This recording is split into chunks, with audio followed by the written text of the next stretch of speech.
how to run a successful open house in London.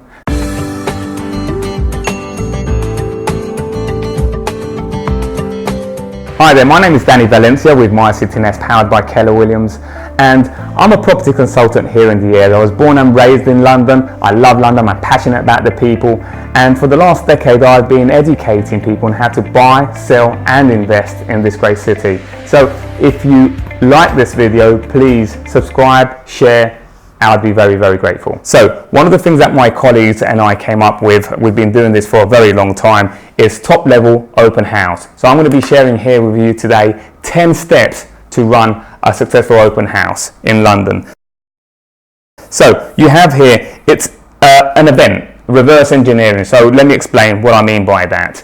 You need to remember that this is indeed an event, and therefore you need to know who the target audience is. How are you going to score a goal if you don't know what the goal is? So that's the very first thing you want to find out. And to be honest with you, as a seller, you already know who the potential buyer is going to be. You know the community, you know the neighborhood, and then based on that, we have a conversation and we consult with the seller. But again, you should know who that is.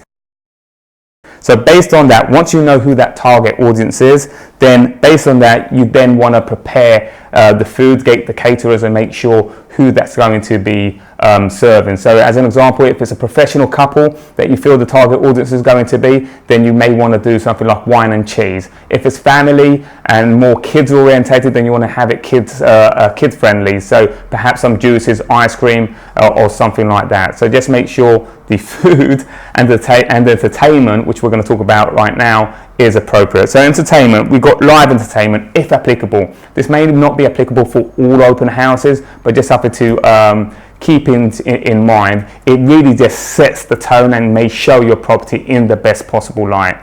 So as an example, we may have live musicians, or perhaps again, if it's family orientated, you might have something that entertains the kids. Maybe someone doing some balloons, which are, you know, quite fancy, a clown of some sort. So just a few ideas to throw out there, and I can share some more with you as well.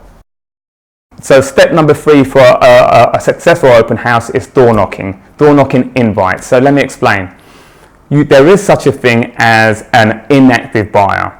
So an inactive buyer is someone that perhaps is not actively looking online on a daily basis or even a weekly basis to search for properties. They may not even be popping into estate agencies because they may have been looking for 6, 7, 8 months, couldn't find what they're looking for, got fed up and just stopped looking and said, you know what, we'll just start again at some point over summer because, you know what, we can't even find what we're looking for.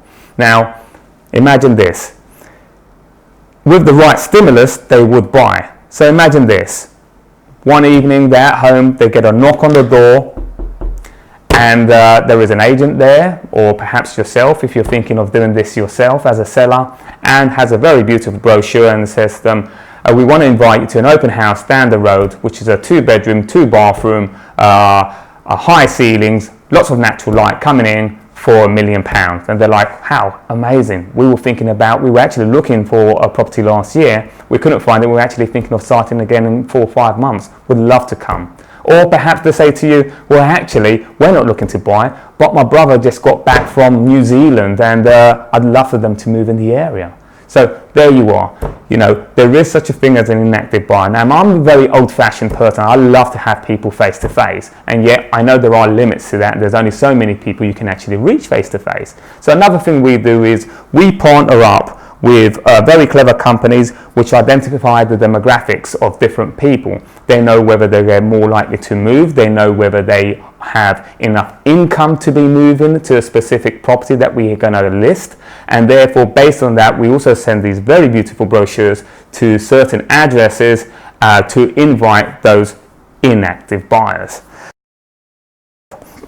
Now we have step 5, database buyers. Obviously, as an estate agency, we have a ton of data of buyers who are potentially looking to move into the area, and we make sure that we're proactive and we get on the phones and get on the emails and actually make sure we reach out to all of these buyers to invite them to the open house, or perhaps maybe they know someone that's looking to move into to the area.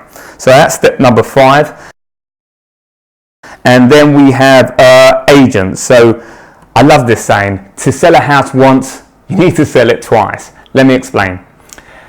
agents, very good agents that is, sell houses to other agents, and those agents go on to actually sell it to the clients that are on the database. So no one agent has 100% of market share when it comes to buyers, or even listings for that fact. So it makes sense that you want to make sure that you turn every stone, you lift every stone out there to make sure that if there is a buyer out there that's willing to pay the amount that you're marketing the property for, that you turn every stone out there. And the only real way to do that is you need to make sure that you reach out to every agent out there and ask them to bring their buyers. Now, why would they do that? Well, of course, you need to give them an incentive to do that, and that's a model that we have here in the office in MyCityNest, and make sure that we incentivize all the agents, and these are not only the local agents in the neighborhood, but also the other neighborhoods surrounding the area as well as relocation agents. So again, if you have an agent working for you at the moment, perhaps you have a property on the market, or perhaps you're thinking of just doing this yourself, you may want to call those agents. In every neighborhood, there'll probably be around about 30 agencies, so you may have your work cut out for yourself in terms of every neighborhood, probably around about 60, 90 calls, and you need to make sure you're consistent and reaching out to them. So you need to make sure you reach out to the agents. So that's number 6. Now, step number 7 for holding an open house is you want to make sure that you reach out on social media, and you want to spend the right amount of money, and again, you want to make sure that you have the right target audience. So you want to run Facebook ads, Instagram ads with invitations to this demographic of the property that you're selling. So that's number 7 in terms of ads. And then you also do invites, which are not ads but just general invites to people who you know, people in your network, and just reach out to people who potentially want to move into the area. So that's step number 8. Now, step number 9 in terms of holding a successful open house is platforms, community platforms. So you have so many community platforms, whether that's Facebook community or whether that's nextdoor.com. There are a number of community platforms out there, and you want to make sure that your open house invites are out there as well. And then you want to make sure that for number 10, for the open house, you want to make sure that you do run your open house on the listing itself. So Rightmove, Zoopla, Prime Location, wherever you're advertising that that listing, you want to make sure that you have the open house invite there. So there is a lot of preparation that goes into this open house. It's not rocket science. All you need is time, network, and dare I say it, skills. When you do get those buyers in, you want to make sure you're skillful enough to be able to communicate with those buyers and be able to negotiate the proper price for the property, because ultimately, you know, you can have people come through the door, but if you're not negotiating with them properly, they can come and go. So I hope this is helpful in terms of open house. If there's any questions that you may have, let me know. There are other steps to this in terms of during the open house and then post open house. And if you found this video interesting and you want to find out more, perhaps you have comments, please make sure you subscribe, hit the like button, share this with friends and family, and I'll make sure that we do another 2 videos as an extension of this. Thank you. MyCityNest, powered by Keller Williams. Bye.